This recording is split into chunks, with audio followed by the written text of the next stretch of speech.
Ok, sự xe nào nè và cùng cần đồ thôi ngành thì kỳ dân nông dễ bí tại đây tại đồ chia nông Việt ở là bọn Naruto khi ông nâng điệp trong top 10 thì dễ bí tầm nông đại khai những cái là bọn Asaham này này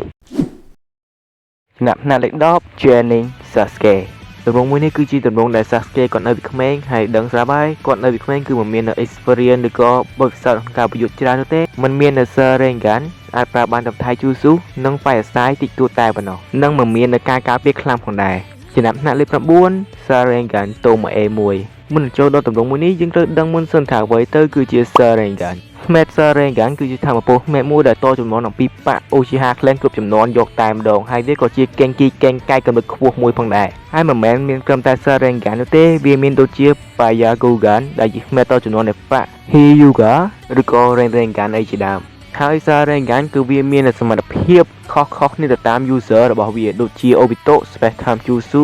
Itachi Mugen Tsukuyomi ឬក៏ Sasuke Amaterasu អីចឹងទៅហើយដើម្បីបានផ្នែកសាររែងកានបានសមាជិកមួយៗរបស់ Uchiha គឺត្រូវតែជួបជាមួយនឹងរឿងអ្វីមួយដែលប៉ះពាល់ដល់អារម្មណ៍របស់ពួកគេខ្លាំងបើការប៉ះពាល់អារម្មណ៍នោះខ្លាំងបន្តិចគឺបានតូម A1 តែបើខ្លាំងបំផុតនោះគឺដល់តូម A3 យកតែម្ដងហើយសម្រាប់តូម A ហ្នឹងគឺជាក្របគត់ឬក៏ mark anyway នៅក្នុងក្រប Master Rinnegan ហ្នឹងឯងហើយងាកមកតម្រង់វត្តតូម A របស់ Sasuke នេះវិញគឺវាបានដល់នៅកម្លាំងជាច្រើនទៅដល់ Sasuke ផងដែរមានដូចជាការប្រតិកម្មលះការចាប់អំពីចលនារបស់ Sasuke បានល្អប៉ុន្តែសម្រាប់ចំណុចខ្សោយវិញគឺគាត់នៅតែមិនអាចទូទាអំពីចលនារបស់ស្រូវបានល្អនៅឡើយនោះទេមិនដូចជា Rasengan Sharingan user ផ្សេងទៀតដូចជា Madara នោះទេជាណាត់លេខ8 Sharingan តុំ A2 Sharingan តុំ A2 នេះគឺបានផ្ដល់នូវសមត្ថភាពជាច្រើនដល់ Sasuke ដូចជាគាត់អាចមើលឃើញអំពីចលនាលឿនបានអាចអានអំពីចលនារបស់ស្រូវបានល្អជាងមុនអាច copy នៅ Jutsu បាច់ងាយៗបានដូចជា Tai Jutsu Ninjutsu មូលដ្ឋានអីជាដើមជាពិសេសនោះគឺធ្វើឲ្យគាត់អាចបាន Chidori បានយ៉ាងល្អជាងមុនសម្រាប់ Chidori គឺជា Jutsu មួយដែលកាកាឈីគាត់បានបង្កើតឡើងនៅពេលគាត់នៅក្មេងហើយវាក៏ជា Jutsu កម្រិតថ្នាក់ A ផងដែរហើយវាគឺជា Jutsu ដែលមានល្បឿនលឿនខ្លាំងមែនទែនដែលជាហេតុផលដែលមានតូ Sensei ហាមឃាត់ឲ្យកាកាឈីមិនអាចប្រើវាបានទេប៉ុន្តែនៅពេលដែលមាន Sharingan គឺវាទៅគ្នាខ្លាំងមែនទែនដោយសារ Sharingan គឺអាចមើលឃើញនៅចលនាយ៉ាងលឿនបានបែបនេះហើយ Chidori ជាមួយ Sharingan គឺត្រូវគ្នាខ្លាំងមែនទែនជាមួយនឹង head point អស់នេះហើយនៅក្នុង Chunin exam នៅពេលដែល Sasuke គួតគ្នាជាមួយនឹង Gaara គឺគាត់អាចប្រើនៅ Chidori បំបែកនៅ set defense របស់ Gaara បានដែលវាគឺជាលើកទី1ហើយបន្ថែមនៅមួយចំណុចទៀតគាត់ក៏អាចប្រើនៅ Genjutsu បានផងដែរចំណុចសោយគាត់នៅតែមិនអាចអានបាននៅចលនាដែលស្មុគស្មាញឬក៏លឿនខ្លាំងបានល្អនៅឡើយនោះទេ Genjutsu គឺនៅសោយបើគាត់ប្រកួតគ្នាជាមួយនឹងអ្នកដែលមាននៅល្បឿនយ៉ាងលឿនខ្លាំងនោះគឺពិបាកខ្លាំងមែនទែនចំណាប់ថ្នាក់លេខ7 Sharingan តុំ A3 Sharingan តុំ A3 គឺបានផ្ដល់នូវសមត្ថភាពពេញលេញជាច្រើនមែនទែនទៅកាន់ Sasuke មានដូចជាការអានចលនារបស់ Sasuke បានពេញលេញជាងមុន Genjutsu ខ្លាំងជាងមុនអាច copy នៅ Jutsu របស់ Sasuke បានលឿននិងច្បាស់ហើយថែមទាំងទស្សទាយអំពីការវាយប្រហាររបស់ Sasuke មុននឹង Sasuke បានវាយមកកាន់គាត់ថែមទៀតផងការប្រើនៅ Chidori ក៏កឹមក្រៅនិងខ្លាំងជាងមុនផងដែរដែល Sharingan តុំ A3 នេះគឺជាចំណុចកំពូលហើយមុននឹងឡើងទៅដល់កម្រិត Monkisho Sharingan ចំណាប់ថ្នាក់លេខ6 Curse Mark 2 Curse Mark គឺជា mark ដែល Orochimaru បានដាក់ទៅលើ Sasuke នៅ The Forest of Death ក្នុង The Chunin exam Curse Mark នេះគឺបានដល់នៅ Dark Chakra ឬក៏ Chakra ងឹតឲ្យ user របស់វាដើម្បីបន្ថែមនៅកម្លាំងហើយហេតុអីបានជា Orochimaru ដាក់ mark ទៅលើ Sasuke ចម្លើយដោយសារតែ Orochimaru ចង់ចូលទៅក្នុងខ្លួនរបស់ Sasuke ហើយអីទៅដោយសារ Sasuke គឺមាន Sharingan ថែមទាំងគាត់នៅក្មេងថែមទៀតនោះបែរនេះគឺជា vessel ដ៏ល្អខ្លាំងមែនចំពោះ Orochimaru ហើយបើអ្នកគ្នាឆ្ងល់ថាហើយអីបានជា Orochimaru មិនដាក់ mark ទៅលើ Naruto ទៅវិញទៅដំណោះនោះគឺដោយសារតែ Naruto គាត់គឺជា Nante Jinchuriki គាត់មានគូរ៉ាម៉ានក្នុងខ្លួនរបស់គាត់ហើយដោយសារតែ Orochimaru គឺគាត់មិនអាចគ្រប់គ្រងទៅលើ Tabis បាននោះទេបែរនេះហើយគឺគាត់មិនហ៊ានបថយនៅឡើយហើយខុសពី Curse Mark មួយដែលដូរនៅស្បែក Postmate និងសក់របស់ Sasuke សម្រាប់ Curse Mark 2នេះគឺបានថែមនៅស្លាបមួយគូថែមទៀតផងហើយសម្រាប់ស្លាបមួយនេះគឺមិនអាចហប់បាននោះទេគឺវាគ្រាន់តែដើរតួជាឆាច់យោងតែប៉ុណ្ណោះ Curse Mark 2នេះគឺបានផ្ដល់នៅសមត្ថភាពជាច្រើនខ្លាំងមែនទៅកាន់ Sasuke មានដូចជាជួយ boost ឬក៏ជួយបង្កើតនៅកម្លាំងលំខឲ្យខ្លាំងជាងមុនជួយបន្ថែមនៅល្បឿននិង reflect លឿនជាងមុនជួយបង្កើននៅឆាការ៉ារបស់គាត់ឲ្យកាន់តែច្រើនជាងមុនអាចហៀអំពីរបួសឲ្យកាន់តែលឿនថែមទាំងជួយបង្រឹងទៅលើ Taijutsu និង Ninjutsu របស់គាត់ឲ្យខ្លាំងជាងមុនថែមទៀតផងហើយរួមទាំង Sharingan ទៀតគឺខ្លាំងមែនទែនចំណុចសោយ Sasuke បាននៅដំបូងមួយនេះគឺនឹងបាត់បង់នឹងការគ្រប់គ្រងជាពិសេសនោះគឺនឹងធ្វើឲ្យខ្លួនបានរបស់គាត់នឹងត្រូវបំផ្លាញបន្តិចម្ដងដូចគ្នាចំណាប់ថ្នាក់លេខ5 Monkey Show Sharingan Sasuke Monkey Show Sharingan គឺជាចំណុចកម្ពស់បន្តពី Sharingan តូមេ3ដែល Sasuke គឺបានអាច lock skill បានជាច្រើនខ្លាំងតែអំពី Monkey Show Sharingan នេះមានដូចជាទី1 Amaterasu Amaterasu គឺជាភ្លើងពណ៌ខ្មៅដែលឆេះមិនចេះចប់តែម្ដងហើយវាគឺអាចដុតទៅលើជូស៊ូសបានថែមទៀតផងហើយ Amaterasu វានឹងឆេះឡើងនៅត្រង់កន្លែងដែល Sasuke គាត់បានមើលឃើញទី2 Kaku Suchi Kaku Suchi វាគឺជាការគ្រប់គ្រងទៅលើអណ្ដាតភ្លើងពណ៌ខ្មៅ Amaterasu ដែល Sasuke គឺគាត់អាច Grand Form នៅ Amaterasu ដូចជាដាវធ្នូ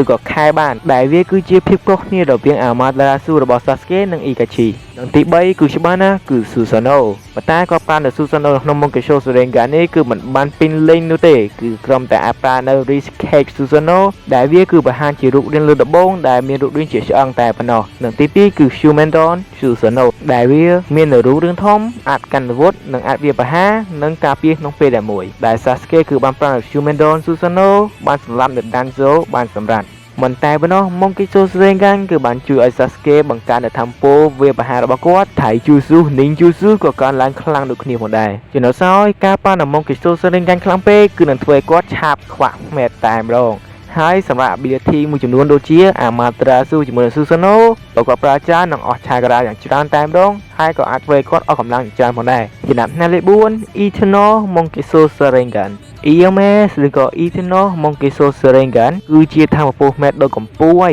ក្រោយពី Monkey Show Sharingan Eternal Monkey Show Sharingan គឺអាចជួយឲ្យ Sasuke ប្រើនៅ ability ឬក៏សមត្ថភាពរបស់ Monkey Show Sharingan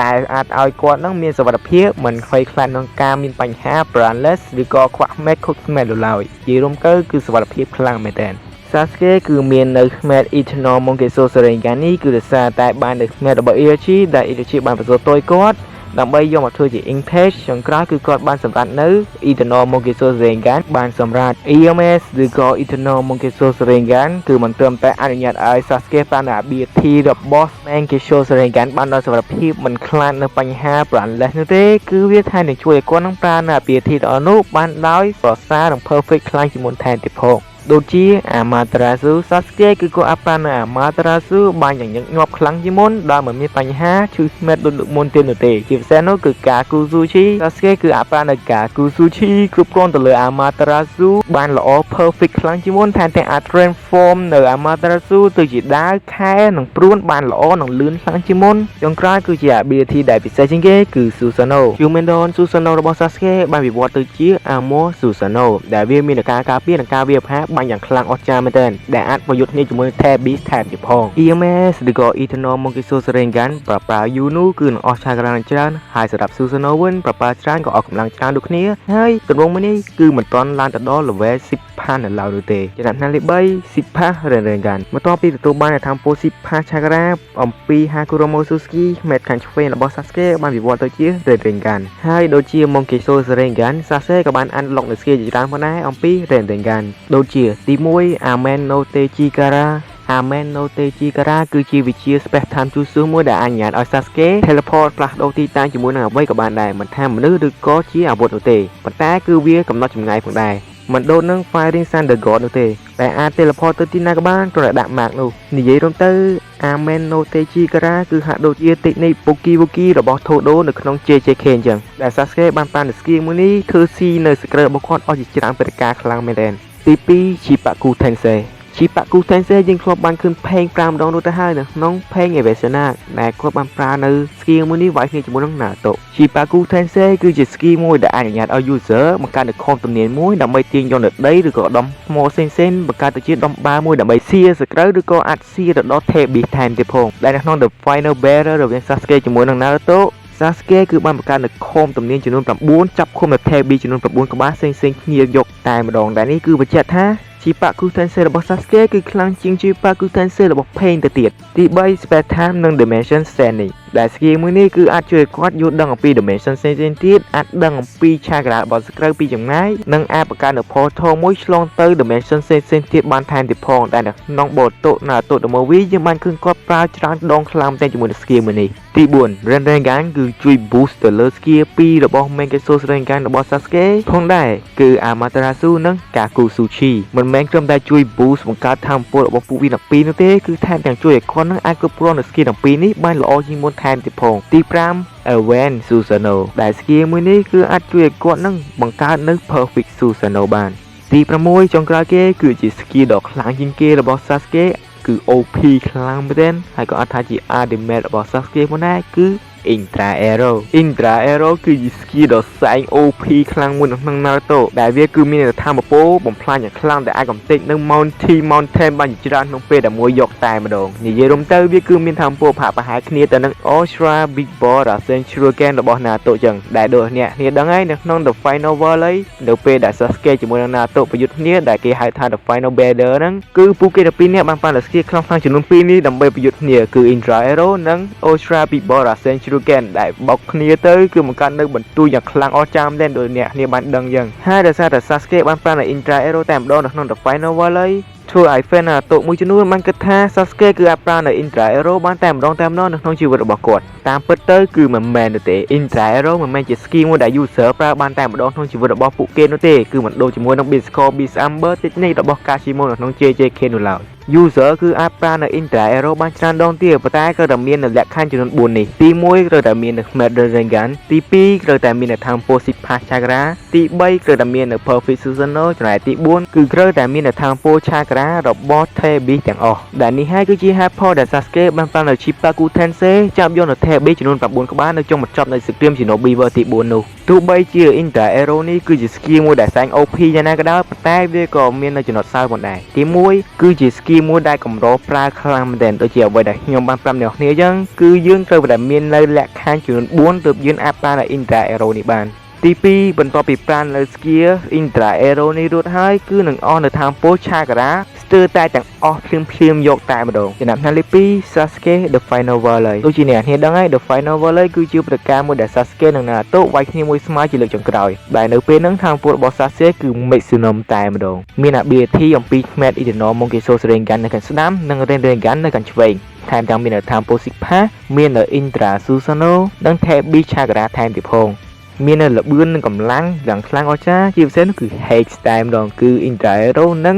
Amen no Techi Kara ហើយសម្រាប់គ្នាយើងដែលមិនដឹងថា Hex នឹងគឺជាអ្វី Hex នឹងនិយាយស្រួលស្រាប់ទៅវាដូចជា Hex ចឹងឬក៏ជាការលេងខុសគេតែលេងខុសគេយ៉ាងម៉េចទៅដូចជាយើងមានថាមពល Time Manipulation នៅពេលដែលមានអ្នកណាចង់មកស្លាប់យើងតែយើងបានបញ្ឈប់ពេលវេលាហើយយើងទៅស្លាប់ម្នាក់នោះហើយហ្នឹងហើយគឺគេហៅថា Hex ហ្នឹងហើយឬក៏ការលេងខុសគេហ្នឹងហើយឬក៏អាចថាជាការប៉ះល្បិតចំណាប់ថ្នាក់លេខ1 Sasuke នៅក្នុង The Boruto Era ហើយខ្ញុំសូមបញ្ជាក់បន្តិចនៅក្នុង The Boruto Era នេះគឺខ្ញុំយកនៅពេលដែលគាត់មិនទាន់បាត់បង់នៅ Mad Rinnegan ក្រោមដៃ Orochimaru នោះទេ Sasuke នៅក្នុង The Boruto Era នេះគឺមានថាមពលដូចបែបបិទទៅនឹង The Final War ដូចគ្នាដែរនោះទេប៉ុន្តែអ្វីដែលខុសគ្នានោះគឺ Experience ឬក៏បទពិសោធន៍ដែលគាត់គឺមានអាយុ30ឆ្នាំជាងហើយប្រហែល30ឆ្នាំជាងនៅក្នុង The Boruto Era ហើយដូចអ្នកគ្នាដឹងហើយ Sasuke គឺគាត់មិនសូវនៅភូមិគោលហានោះទេហើយក្នុងរយៈពេល20ឆ្នាំជាងនេះបន្ទាប់ពី The Final War យើងមិនដឹងថាគាត់នៅក្រៅភូមិគោលហាយើងមិនដឹងថាគាត់បានវាយគ្នាជាមួយនរណាខ្លះនោះទេប៉ុន្តែខ្ញុំជឿថាគាត់ប្រកាសជាមាននៅបទពិសោធន៍ច្រើនជាងខាននោះទេក្នុងអំឡុងពេល20ឆ្នាំជាងនេះហើយអ្នកគ្នាគំគិតថាបទពិសោធន៍នេះគឺវាអបប្រយោជន៍សោះណា